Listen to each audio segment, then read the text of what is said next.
Alors, dans cette vidéo, on va apprendre à trouver un nombre complexe sous sa forme exponentielle et c'est un exercice assez compliqué conceptuellement, mais les exercices d'application sont assez faciles. On va arriver au bout du compte à une formule vraiment incroyable qui s'appelle la formule d'Euler. Et vraiment, c'est l'une des égalités les plus magnifiques qu'un mathématicien puisse voir de ses yeux. Mais pour y arriver, ça va être un peu compliqué si vous voulez vraiment comprendre qu'est-ce que cette formule veut dire. Donc, ne vous inquiétez pas trop sur les détails de mon explication, essayez juste de comprendre les généralités. Vous êtes sûrement déjà familier avec la notion d'exponent comme une multiplication répétée. Par exemple, 2 exponent 5 ou 2 puissance 5, c'est 2 fois 2 fois 2 fois 2, 5 fois. Alors que 2 à la puissance 3, c'est 2 fois 2 fois 2, 3 fois. Et on remarque que si on réunit 2 puissance 5 et 2 puissance 3, on obtient 2 puissance 5 plus 3. Et de manière générale, l'exponent d'une somme, c'est le produit des exponents. C'est donc là la particularité de la fonction exponentielle. C'est ça sa particularité. Elle transforme cette somme-là, dans l'exponent, en un produit. Mais cette notion d'exponent en tant que multiplication répétée a beaucoup de limitations. Par exemple, si on voulait décrire 2 à la puissance moins 1, multiplier un nombre par lui-même moins une fois, ça n'a pas trop de sens, j'imagine. Et même chose pour 2 à la puissance 1 demi. Peut-on multiplier un nombre par lui-même une moitié de fois? Ça paraît illogique en tout cas. Quant à 2 à la puissance i, n'en parlons même pas. Multiplier un nombre i fois, dur à concevoir. Mais bien que 2 à la puissance moins 1 ou 2 à la puissance 1 demi n'ont pas vraiment de sens dans le contexte de la multiplication répétée, on peut étendre la définition de l'exponent pour les exponents négatifs et pour les exponents en fractions. Mais les mathématiciens n'étendent pas les définitions de manière hasardeuse. La définition doit maintenir les propriétés de base de l'opération en question. Et dans le cas de l'exponent, la particularité, c'est que l'on fait une somme dans un exponent. Lorsqu'on fait une somme dans un exponent, on obtient le produit des exponents. Donc l'exponent, dans sa description la plus générale, elle transforme une addition en une multiplication. Donc, quand on définit un exponent négatif, on le fait de telle sorte que cette propriété reste vraie. Par exemple, l'exponent d'une somme, moins 3 plus 5, par exemple. On ne sait même pas ce que ça veut dire 2 puissance moins 3, mais on va s'assurer que 2 puissance moins 3 plus 5 se transforme en une multiplication des exponents, donc 2 puissance moins 3 fois 2 puissance 5. Même chose lorsqu'on définit l'exponent d'une fraction. On s'assure qu'une addition au niveau de l'exponent, 1 demi plus 1 demi par exemple, est équivalent à un produit des exponents, donc 2 puissance 1 demi fois 2 puissance 1 demi. Et si vous comprenez que la fonction exponentielle transforme une addition en une multiplication, vous êtes prêt à comprendre la définition d'un exponent imaginaire. Pour ce faire, on va comparer l'addition et la multiplication dans le monde des nombres complexes. À gauche de l'écran ici, on va voir ce qui se passe quand on additionne i, et à droite, on va voir ce qui se passe quand on multiplie par i. À gauche, on va commencer au point 0, et à droite, on va commencer au point 1. Pourquoi? Parce qu'on sait que un nombre à la puissance 0 est toujours égal à 1. Donc, l'image de 0 dans l'addition, ça doit être 1 dans la multiplication. Donc, c'est un bon point de départ pour commencer. Ensuite, on va voir ce qui se passe quand on additionne i et ce qui se passe quand on multiplie par i pour comparer les deux. Et on aura une idée de ce qui se passe quand on applique la fonction exponentielle. Ok, donc focalisons-nous d'abord sur l'écran de gauche. Quand on ajoute i, qu'est-ce qui se passe quand on bouge du point 0 au point i? En effet, c'est un mouvement vertical d'une unité. Ok? Passons maintenant au graphe de droite. Qu'est-ce qui se passe quand on multiplie 1 par i? On passe tout simplement du point d'affixe 1 au point d'affixe i. Parce que 1 fois i, c'est tout simplement i. Ok? Ok, on retourne à l'écran de gauche. Si on ajoute i une deuxième fois sur le graphe de gauche, on arrive au point d'affixe plus 2i. Et si on va à droite et qu'on multiplie par i une deuxième fois, on arrive au point d'affixe moins 1 parce que i au carré ou i fois i, ça donne moins 1. On continue donc cet exercice. On ajoute i une troisième fois à gauche pour arriver au point d'affixe plus 3i. Et pendant ce temps à droite, si on multiplie par i une troisième fois, on passe au point d'affixe moins i. Parce que moins 1 fois i, ça donne moins i. Une dernière fois, si on ajoute i à gauche, on arrive au point d'affixe 4i. Alors qu'à droite, si on multiplie par i une dernière fois, on revient au point de départ sur le point d'affixe 1. Donc, qu'est-ce qu'on remarque? Quand on additionne i, c'est tout simplement un mouvement vertical sur l'axe des imaginaires, alors que lorsqu'on multiplie par i, cela correspond à un mouvement circulaire dans le repère. Donc, dans le cas de l'addition, le coefficient de i, 1, 2, 3 et 4, il nous indique la distance à parcourir sur l'axe des imaginaires. Alors que dans le cas de la multiplication, ces mêmes coefficients, 1, 2, 3, 4, correspondent à un angle de rotation sur le cercle. Par exemple, i au carré correspond à un angle de rotation de 180 degrés.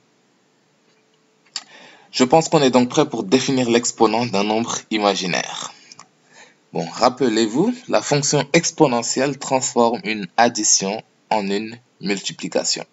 Donc, dans le monde de l'addition, i fois θ, donc iθ, que je viens d'écrire ici, c'est tout simplement un mouvement d'une distance θ sur l'axe des imaginaires. C'est la définition de l'addition.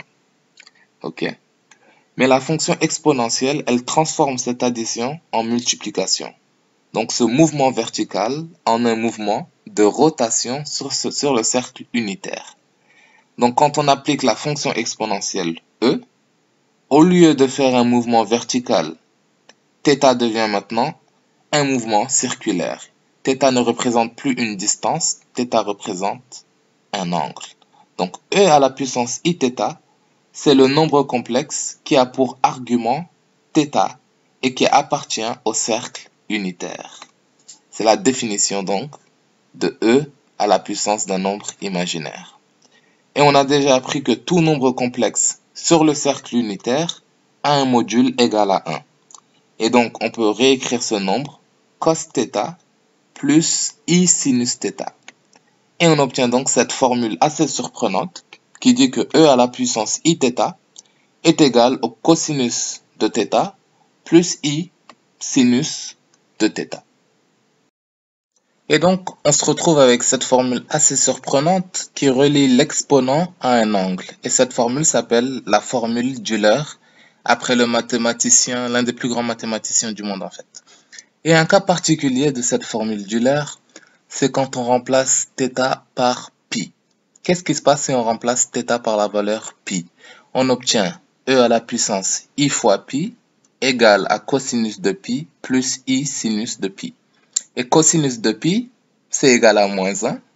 Sinus de pi, c'est égal à 0. Et si on prend le moins 1 de l'autre côté de l'équation, qu'est-ce qu'on va obtenir? On va obtenir cette formule incroyable, e à la puissance i fois pi plus 1 égale à 0. Une formule qui contient e, qui contient i, qui contient pi, qui contient 1, qui contient 0. Tous les nombres importants dans les nombres dans les mathématiques. C'est vraiment une formule incroyable. On est prêt pour écrire un nombre sous sa forme exponentielle, finalement. On a ici un nombre complexe z, j'ai dessiné son affixe, son argument. Et rappelez-vous la forme trigonométrique, c'est z module de z fois cosinus de θ plus i sinus θ. Mais maintenant, on sait que cette partie-là de l'équation, c'est e à la puissance iθ, d'après la formule d'Euler. Donc, on peut remplacer ça dans cette équation. Et on obtient cette nouvelle forme d'un nombre complexe qui s'appelle la forme exponentielle, et qui est égal au module de z fois e à la puissance i de l'argument. On est donc prêt pour résoudre quelques questions. Donc, on nous dit de trouver ou d'écrire les nombres complexes suivants sous leur forme exponentielle. Donc, en petit a, on a 3 plus 3i. Et on sait qu'on va l'écrire sous la forme module de z, e à la puissance iθ.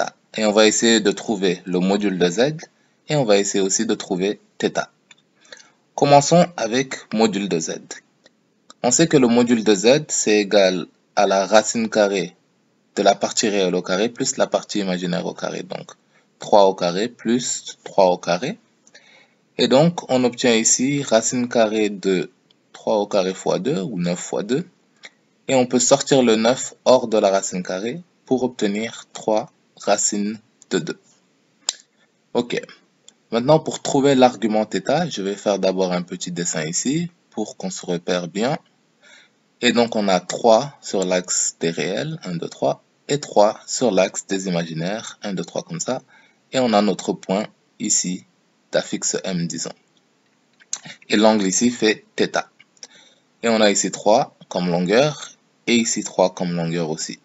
Et on sait que la tangente de θ, c'est le côté opposé sur le côté adjacent. Donc on peut écrire tan θ égale à côté opposé, donc 3 dans notre cas, divisé par le côté adjacent à θ qui est aussi égal à 3. Et on obtient tan θ égale à 1. Et donc pour trouver l'angle θ, on se demande quel angle a une tangente égale à 1. Et on sait que c'est l'angle de 45 degrés ou pi sur 4 si on se rappelle de notre table trigonométrique. Donc on a trouvé module de z et on a trouvé θ. Et on peut donc réécrire z sous sa forme trigonométrique, c'est module de z, donc 3 racines de 2, e à la puissance iθ, donc e à la puissance i pi sur 4. Donc assez facile, il suffit juste de trouver le module et l'argument comme pour la forme trigonométrique. Donc on va passer au petit b, et en petit b on nous dit de trouver la forme exponentielle de z égale moins 2i. Donc on va commencer avec un dessin d'abord, pour aller plus vite. Et si je dessine moins 2i, c'est 1, 2 sur la partie négative des imaginaires. Donc on a ici notre point en question. Et le module de z, c'est tout simplement la distance entre l'origine et ce point-là. Et c'est clairement une distance de 2. Pas besoin d'utiliser une formule. Et pour l'angle, c'est tout cet angle-là qui fait θ. Et cet angle-là, c'est l'opposé de cet angle qui part par ce côté. Donc on peut dire que moins θ est égal, cet angle-là fait à 90 degrés ou bien pi sur 2, et que θ donc est égal à moins pi sur 2. On aurait pu aussi dire que θ est égal à 5 quarts de pi, donc 180 plus pi sur 2, 270 degrés, mais c'est la même chose que dire que c'est l'opposé de 90 degrés. Donc, on a le module, on a l'argument, et on peut donc réécrire z sous sa forme exponentielle, module de z, qui est égal à 2, e à la puissance iθ, donc moins i pi sur 2, en remplaçant θ par moins pi sur 2 dans notre cas. Et enfin, on va passer au petit c, et on nous dit de trouver la forme exponentielle de z égale moins 5. Donc encore une fois, je vais représenter z dans un repère complexe, et le point moins 5, c'est sur la partie réelle, donc on va placer le point moins 5 ici. Et donc, le module de z, c'est assez facile à trouver, c'est tout simplement la distance entre l'origine et le point moins 5, qui est égal à 5. Et pour trouver l'angle, c'est cet angle-là qui fait 180 degrés, ou bien pi degrés. Et donc, on peut dire que l'argument de z, ou bien l'angle θ en question, est égal à pi. Et donc, on va remplacer module de z dans la formule, donc 5, e à la puissance iθ, donc e à la puissance i fois pi. Et cela représente la forme exponentielle de nos nombres en question.